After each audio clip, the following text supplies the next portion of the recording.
Hey guys, today we are going to be making a sunflower.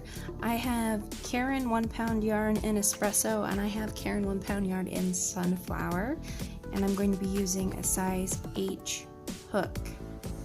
We're going to start with a slip knot, and then I'm going to chain 6. 1, 2, 3, 4, 5, 6, and join the last chain to my slip knot with a slip stitch, and then I'm going to chain up 3. 1, 2, and 3. I'm now going to begin working into the center of my circle. We're going to create 2 double crochets and then a bobble stitch around until we have 15 stitches total. This first chain 3 is going to count as 1 double crochet, so this is 2. I'm gonna yarn over, pull through. We're making a bobble stitch and we want to make sure that it gets to the height of our double crochet, so we need to pull up our loops to that height, yarn over, and do that again. This will be a 3rd time, and then once more makes 4. We're going to yarn over and pull through all the loops on our hook. We're going to double crochet, that makes 4 stitches. 2nd double crochet makes 5. I'm going to pull my yarn, my stitches down my circle so that I have more room to work. We're going to make a bobble stitch again. Pull up to the height of our double crochets. 3 and 4 times that we pull up, and then yarn over and pull through. 2 double crochets, pull those down, time for a bobble stitch. This will make 9 stitches.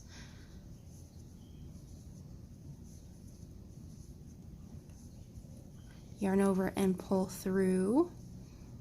Scooch that on down my circle. I got 1, 2 double crochets, a bobble stitch. This will make our 12th stitch.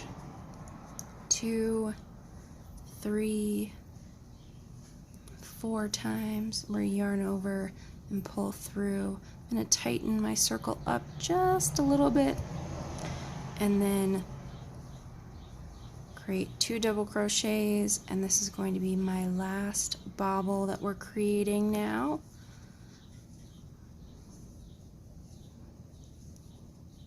Be careful not to grab your tail into your project.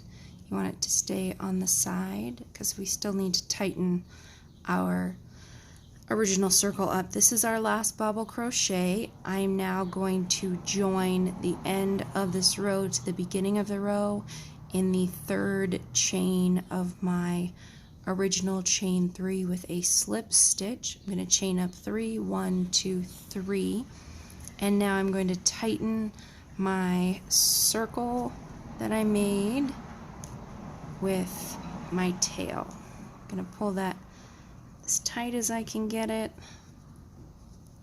without destroying my yarn or wrecking my project. We're going to continue in this pattern. We're going to do 2 double crochets and then create a bobble stitch around until we get to the end of our row. I'm going to create my first double crochet into the same place that I slip stitched into. My first chain 3 is going to count as a double crochet, so that's our 2nd double crochet. Now we're going to bobble stitch in the next double crochet of the row below. So yarn over, pull through that stitch and pull up to the height of a double crochet.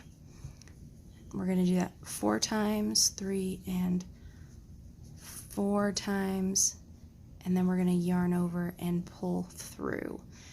This next stitch we're going to create 2 double crochets into the same stitch below. That makes 1 and 2, and then we're going to create a bobble into the next stitch.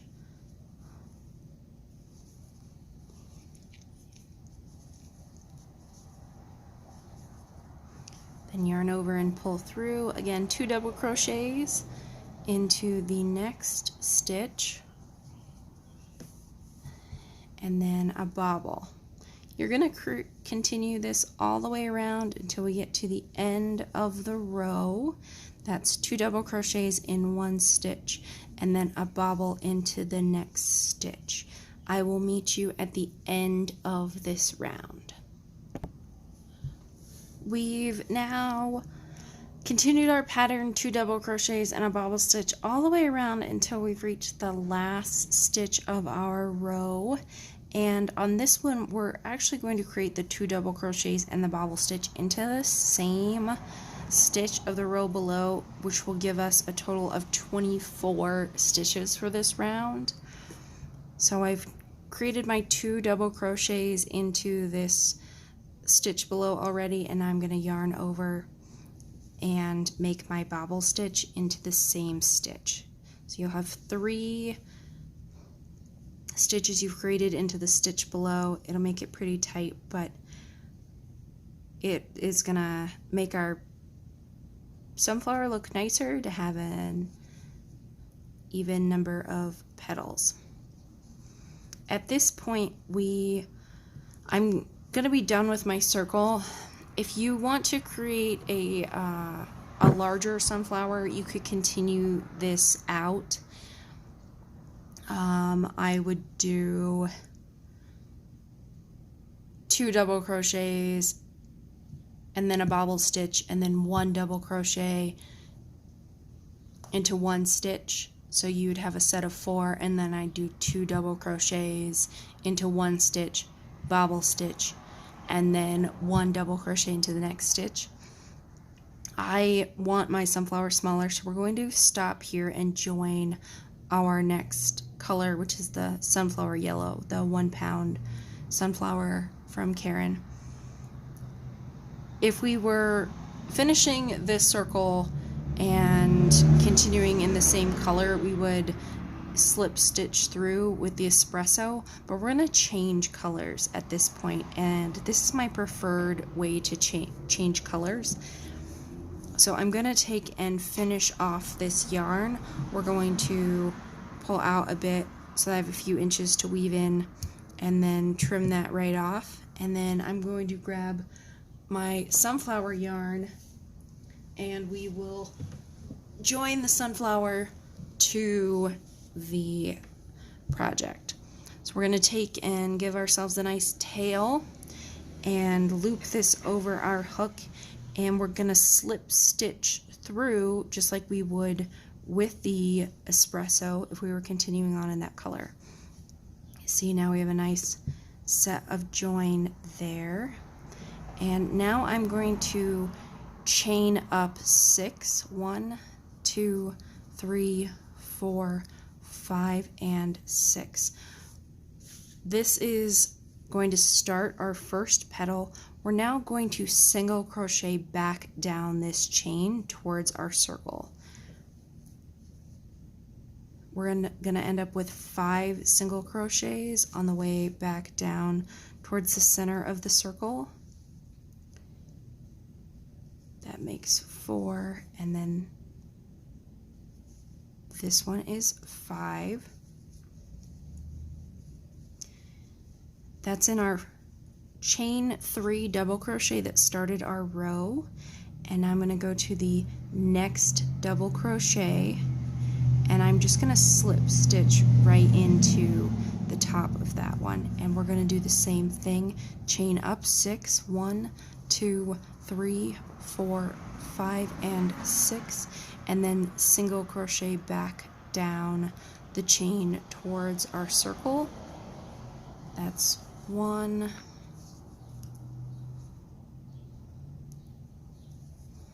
2, 3, 4,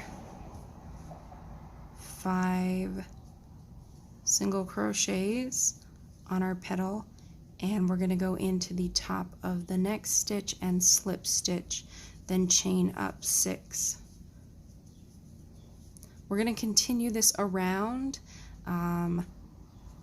chaining up 6, single crocheting 5 back down, slip stitching into the top of the next stitch, and then chaining up 6, single crocheting back down, all the way around until we've reached the end of our circle.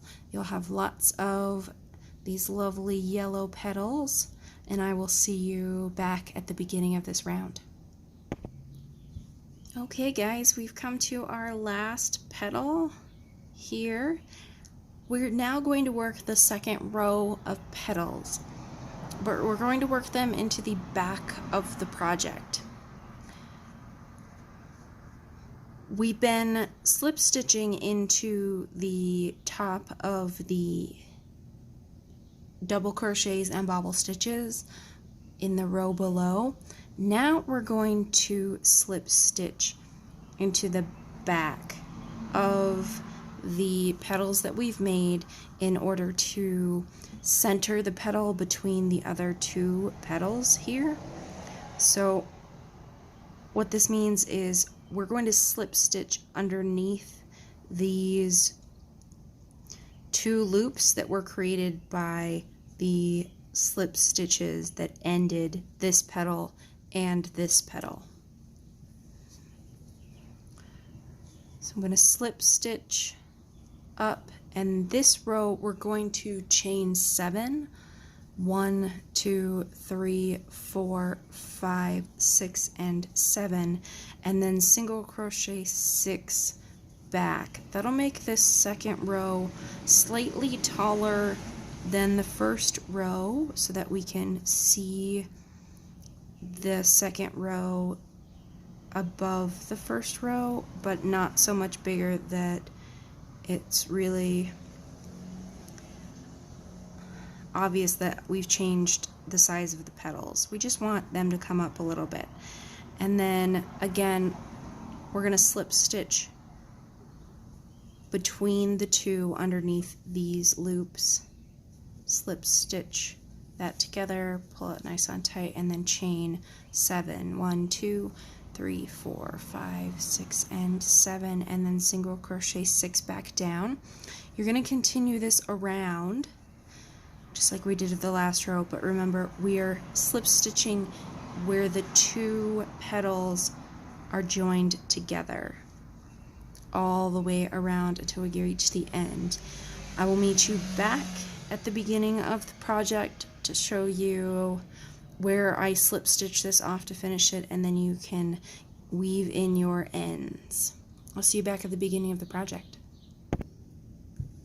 Alright guys, we are back at the end of our round. We've got this crazy sea urchin thing going on, and I'm now going to slip stitch into the space that was made when I slip stitch into this back row. So this is my first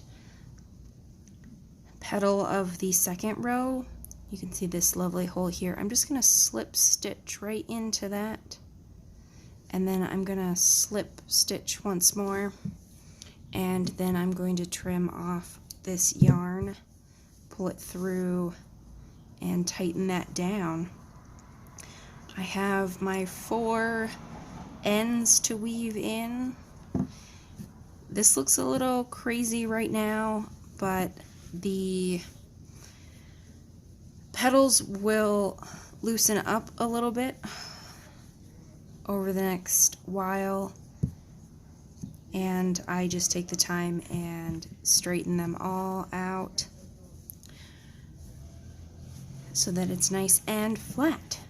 And now it looks much more like a sunflower and less like a sea urchin. I'm going to weave in my ends, and then we will be finished with this project. Thank you for joining me today to learn how to make this sunflower. Make sure to check in with me at biggestlittlecrochet.com for some of my other blogs. I also am on Instagram, Facebook, LinkedIn. I've got a Pinterest and a Google+. and a Twitter. I'm on all the social medias. So catch up with me wherever you like to be. Have a great evening, guys.